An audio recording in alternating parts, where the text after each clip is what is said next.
A few words on alcohol. When you go past the package store, you see signs that sometimes say wine and spirits.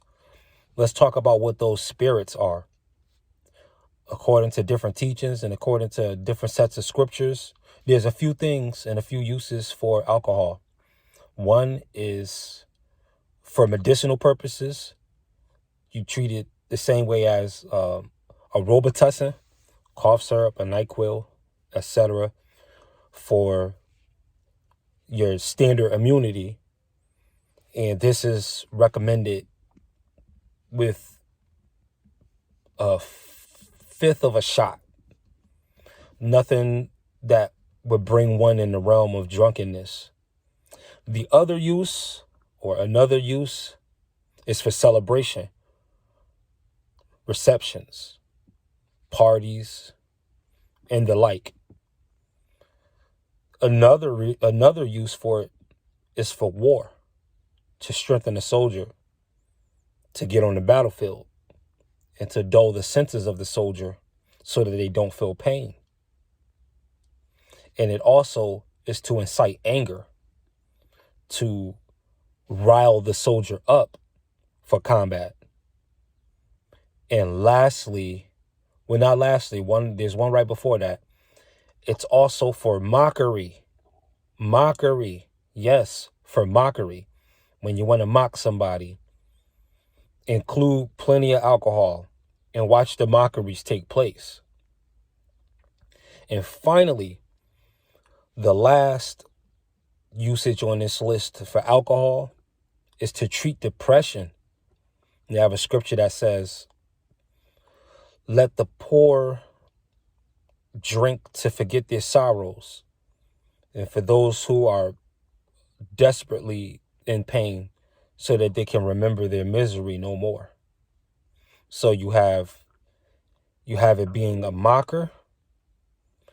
You have it being a celebratory piece. You have alcohol being a medicinal piece. And you have alcohol being a warrior's piece. So it's treat for war, for depression, for celebration, for mockery, for medicine. And finally, the sixth one that does deserve much mention and much emphasis, because this is going to hit home. If alcohol is used for none of the above purposes, and it is used just for drunkenness, it will lead to poverty. Poverty. Poverty. Being drunk, getting drunk will make you poor. It doesn't have everything to do with how much money is being spent on the alcohol to make you drunk. It has everything to do with your vibration being brought so exceptionally low in drunkenness, because alcohol is not a lifter of spirits if the occasion doesn't call for it. If you're just drinking by yourself, you're not going to be in a satisfying mood. You may have swings of productivity that are fleeting due to the dulling of the senses. But again, this is kind of like using it for warfare. If you're going to say you're using alcohol recreationally, but if no energy expenditure is correlated with the physical properties of alcohol and its effects on the body, then what's going to happen is that drunken feeling is actually going to clothe you in rags, and it's going to make you broke, and it's going to keep you broke, because the spiritual energetic signature is low. And when it's brought low with no outlet, the situation is going to match the low vibration. So if you're drunk and you're feeling, just trashed, you're not celebrating, you're not curing anything, you're not talking about anybody in a mockery way, you're not going into war or battle, and you're not at a party So you're going to be depressed. You're trying to forget your misery. But the problem with it is it's fleeting. Once the hangover comes, the misery is right back because the vibration is not authentically set. It's not being set in what is called your right mind. You'll also hear a statement that says, drunk words communicate sober thoughts. This should not be the case, but this will always be the case when a person is not honest, is not authentically honest. When a person subscribes to the idea that being drunken makes one more honest, this is an indictment against the self. It shouldn't matter. Your honesty level and your level of truth should be the same, regardless of what state of mind you're in, because it's truth is truth.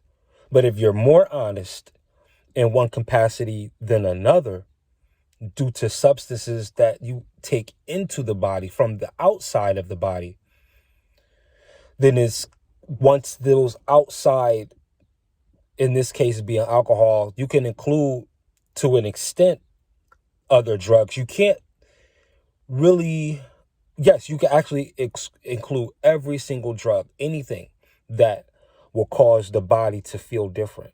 If it's not being utilized correctly in a recreational way, then if the vibration is brought too low, if the vibration is brought to a very out of control place, which is to say your energy state, your mind state, etc. That's what I mean when I say vibration. If it's all over the place with no aim, then it's like jumping in a car and driving with a blindfold on, speeding with the pedal to the metal too, depending on the strength of that substance. It would be like driving blind with your feet on the pedal and your hands off the wheel. So when they say drink responsibly, it deserves a whole couple of paragraphs to explain the responsibility that goes behind drinking. It is not just to avoid it before operating heavy machinery, driving, etc. It's not just to be cognizant of that, but there are a lot of other mystical, magical properties that happen with all substances if they're not understood and used correctly. At your highest state, too, for the record, you're practically substanceless. You're a breatharian. You're only really surviving off light and oxygen and water. More of like a more detailed level of fasting. So these are how substances work. This is also, to an extent, how fragrances work. But we can get more into that in another video, perhaps. But for now, drink responsibly if you do drink, but always think responsibly because you have a brain.